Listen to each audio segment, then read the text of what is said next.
Hello, Sundar. Thank you so much for coming to the podcast today. How are you doing? Doing great, Nicole. Thank you so much for having me. Really appreciate it. Yeah, absolutely. Well, for everyone listening, we have a special treat today. I'm actually very extra excited to have Sundar because he has a very strong entrepreneurship background. So we're going to dig into that a little bit. But I always like to start my podcast off, Sundar, with a cheers. So cheers to you. Thank you Cheers, Nicole. for Yeah. coming on. And cheers. Happy Tuesday. Oh, happy Tuesday to you too. Awesome. But I know you've spent your career in the role you have now, cheersing entrepreneurs and cheering them on. So I thought I'd take a couple minutes in this podcast to cheers you and all the great work you've been Appreciate it. doing. So anyone listening, a little bit of background on Sundar. He has over 10 years in the post-secondary education space. He's really done it all from an academic assistant at the Smith School of Business at Queen's University. He's currently the manager of Fast Start Entrepreneurship at Durham College. He has a bachelor's degree in computer science and a master's in management, entrepreneurship, and innovation. And the list goes on and on and on. So that's quite an achievement, Oh, thank you. Sundar. I Yeah. So appreciate it. you've been busy over these past, It's past been quite a almost two journey. decades. Yeah, I'd say the decade part a little bit shorter in the post secondary, but I'd say that's accurate, most of it. That's wonderful. And so you made this leap from computer science into master's in entrepreneurship. Can you tell us a little bit more about that? I'm interested to know For that sure. transition. Yeah, absolutely. So I've always been curious about startups and starting my own business. And when I was in my undergrad, I was actually working at Shoppers Drug Mart at the time. I saw a lot of problems that Shoppers Drug Mart customers face that could have easily been solved with technology. And I Okay. was pretty fortunate to come across a few projects working with St. Michael's Hospital, working with teachers from Peel District School Board on different projects, but I couldn't deliver. I was having a hard time managing a team, understanding the business side of things. So that's really when I started to look into what type of business curriculum is there out there, Right. and really just filling in my gaps and weaknesses and supplementing them. So uh, in my graduating year, I came across the Masters of Management Innovation and Entrepreneurship program, and it did Okay. exactly that. And my pitch towards the program was that, listen, I have all these technical skills, but I'm missing the business background. And that's exactly Got it. the program. So that's sort of how I transitioned, just identifying some weaknesses and gaps in my own projects and my past experiences and saying, I need to fill this gap. Wow. Yeah. That's huge. Can we Thank just you. take a moment and talk about that? I mean, Sure, yeah.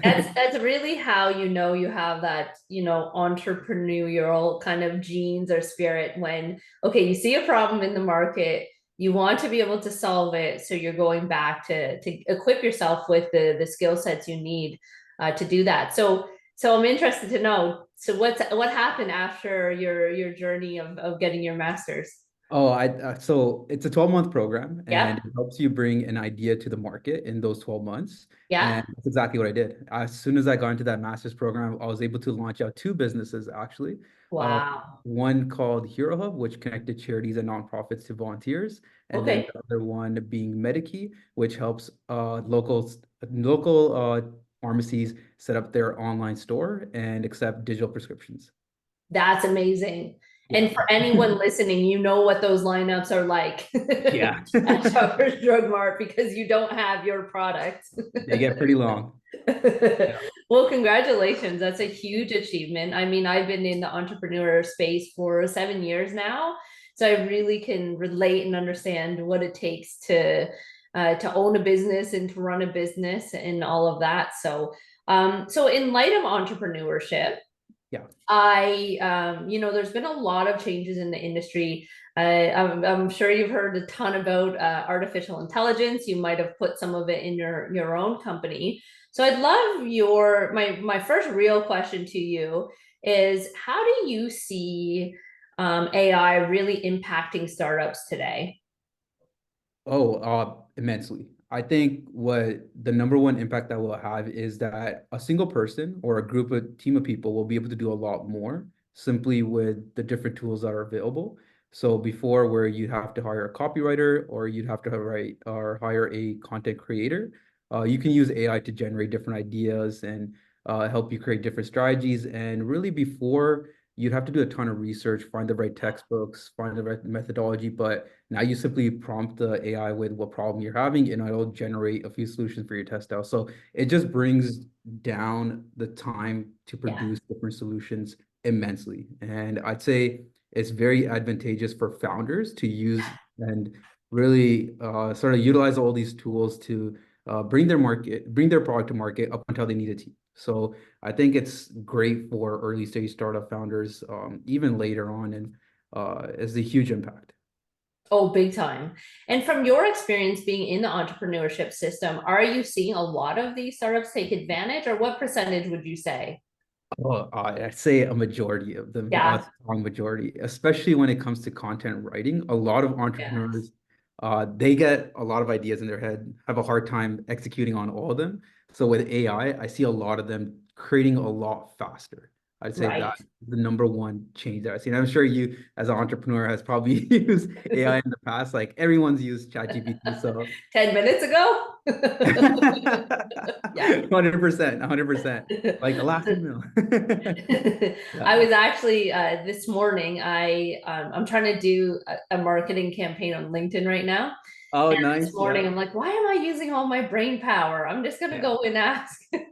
100%. 100%. I'm gonna go On the talk to thing. my digital David and see. But he legit gave me feedback that I needed to hear, no word of a lie, and tips of what I needed to do that I was like during the conversation I had with him, I'm like, he's right. I absolutely need to, he was saying about posting testimonials versus just showing the product and how important that was. And I was like, great advice, David. I gotta go. I gotta go do that right That's now. it. That's it. And it's like we were mentioning earlier, like those gaps or those weaknesses that you identify in yourself. A lot of entrepreneurs maybe aren't good at the marketing side or coming up with sales emails Yeah. or with what they should be saying, and it fills in those gaps a lot of those times. So 100%, very 100%. convenient.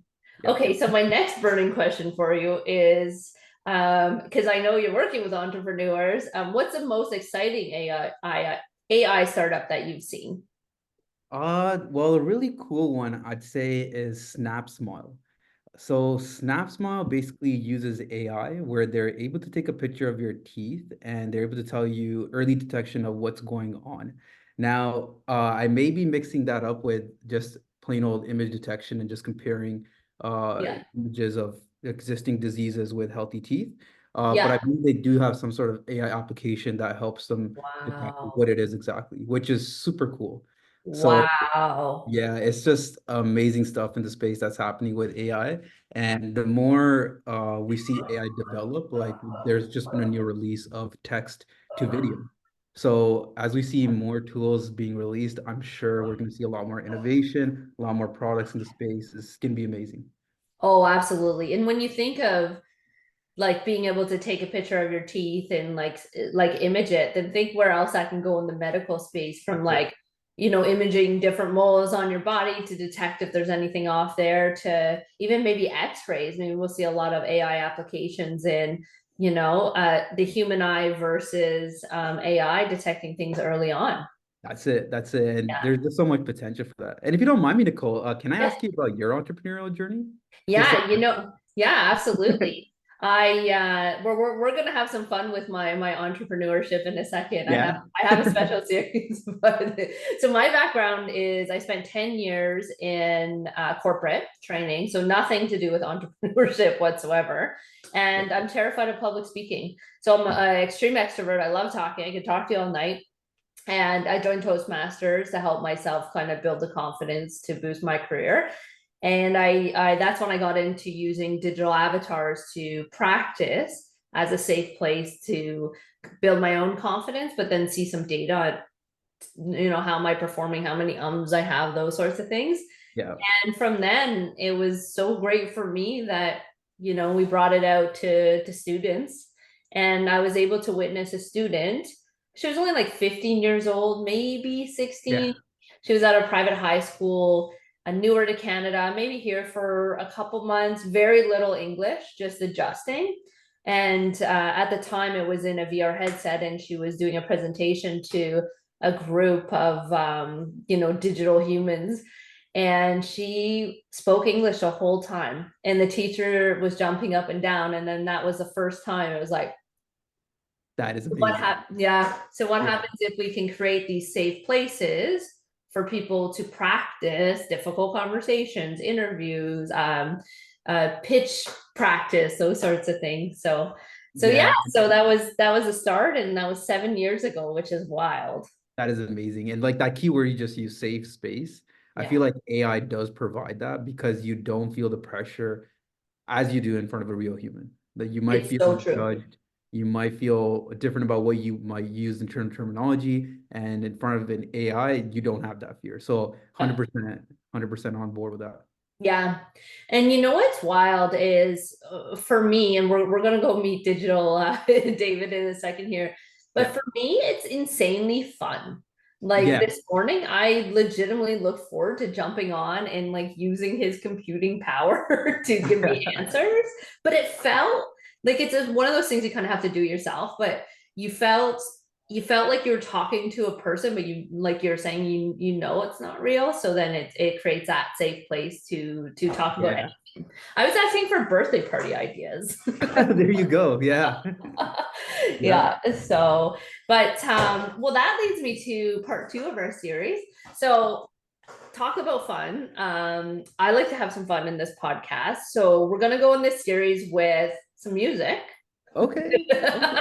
So what's your favorite? Do you have like a favorite song I can play of all time? Oh Or my is there goodness, something? put me on I the know I'm spot putting here. you on the spot. I do Yeah. this to everybody. They're like, Nick, this is terrible. Yeah. I don't know. I'd have to see like what I played last, but that new song by Bob Marley's grandson. I don't know what it's called, but if I pull it Bob up, Marley? Bob Marley's grandson just released a Oh, new song. grandson. Yeah. Like I I know think Bob Marley. We can play No Woman, No Cry. sure, yeah, let's go You want for to it. hear that one? Yeah, Okay. let's do it. All right. I Okay. So hope I I'm don't gonna have play to this sing. song, and you got your pen, and you got Yes, your I got my paper. pen. Yeah. Okay, so what you're gonna do is as I play the song, you're gonna write down the number one reason. So I know there's like a million reasons, but what is the number one thing you would say why startups don't get the investment? Okay, so you want me to write that down? Yeah, on the piece of paper, and don't tell anybody. Okay. Like a game show on my podcast. Oh, Okay, here we go. Okay, we got some Bob Marley playing. Is everybody ready for this? awesome. I don't know if can you hear I hear it. Yep. that? Okay, you hold yours up first. Okay. Validation. Okay, can you tell the audience a little bit more, or maybe some inspired entrepreneurs, maybe help them out a little bit on what they can do and what you mean about this? For sure. So I'd say like the number one feedback I myself have gotten and a lot of our entrepreneurs is what have you done to validate that this is a legitimate business idea? Whether that's through sales, conversations with customers, conversations with potential stakeholders. What have you really done to prove that this is a business that will do well? And I'd say it comes down to validating through those sales Yeah, and through those conversations. I agree. That's I did huge. have a, I did have a second one, which is communication. Okay, But I didn't want to. well, I got that one. So I have, it's hard to see because I have a fake background, but social skills. Okay, yeah, yeah, Yeah, yeah, I agree. Communication is huge. huge, yeah, And I think it's underestimated. definitely, definitely. I'd say Yeah, that and storytelling. big time. Big Yeah, time. Storytelling's so big, networking's huge, being able to communicate, being able to pitch, yeah, align with communication. I mean, sometimes you'll have someone that just, like me. I like terrified of public speaking, right? So how am I going to pitch this business? I'm going to shake in front of these investors. No, that's right. That's Yeah. right. So, okay. So what we're going to do is I'm going to bring up Digital David. So he's Okay, going to be our AI companion in this podcast. And we're sure. going to see his opinion and see if he agrees with us or see if he has some different insights for these entrepreneurs and our audience listening. Let's do it. Awesome. So I do have a little bit of Bob Marley playing here. So while I'm getting up this screen share, tell us a little bit more about your background. Sure. Like educational? Yeah, anything. Okay, yeah. So, yeah, aside from doing computer science and then doing my master's, um, pretty much dwelled a lot into entrepreneurship itself. But mostly, honestly, there's only so much you could learn before you have to apply. Yeah, So after learning as much as I can through the master's program, I just spend my time applying and working on my startup. So I'd say outside of my computer science and master's program, I wouldn't have yeah. too much to touch up on my background other than the stuff that I attempted to do and just different projects that I worked on. That's amazing. And Yeah. it's quite the journey. Oh, it is. So, tell me, how's the startup life treating you? It's treating me really good. Myself, I'm joined today with Sundar. He's amazing, and we're really excited to have a conversation with you. That's fantastic to hear. I love the enthusiasm. So, what's the biggest challenge you're facing right now in getting your startup to the next level? Well, before we get into that, we have a question we want to ask you. Of course, fire away. I'm all ears. Okay. So what do you think? So David, you can only pick one thing. So what do you think the number one reason why startups don't get investment?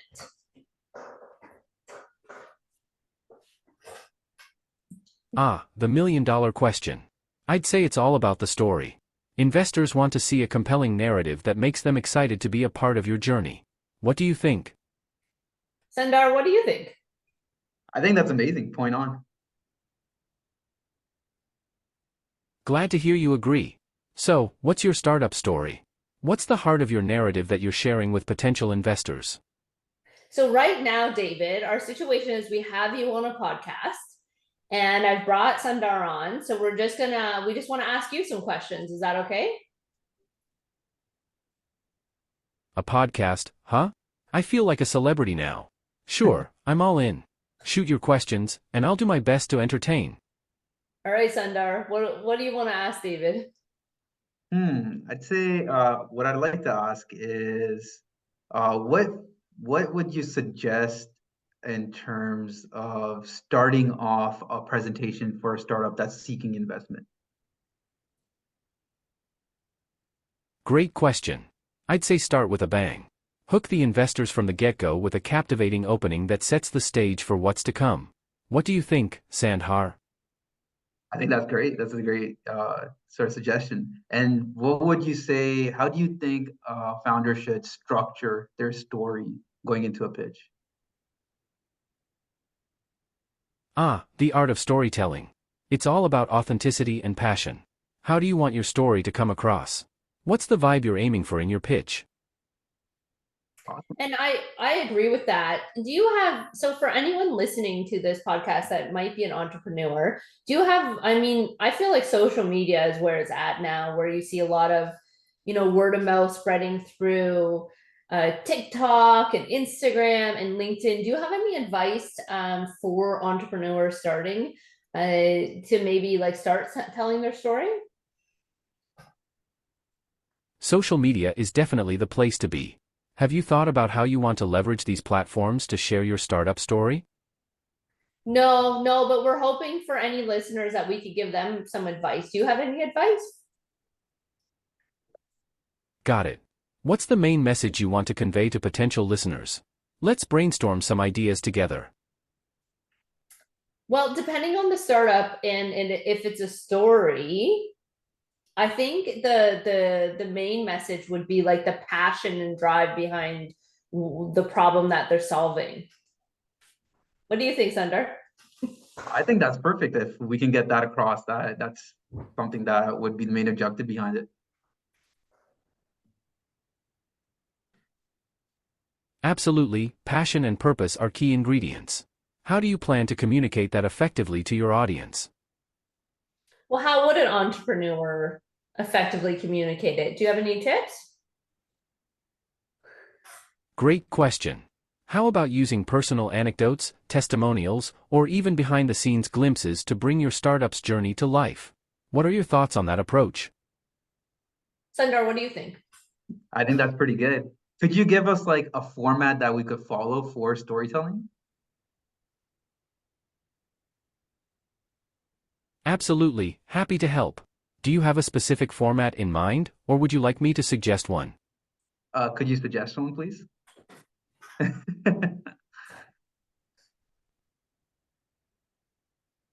How about the classic hero's journey format? It's a timeless storytelling structure that could work wonders for your startup's narrative. What do you think? Sure, yeah.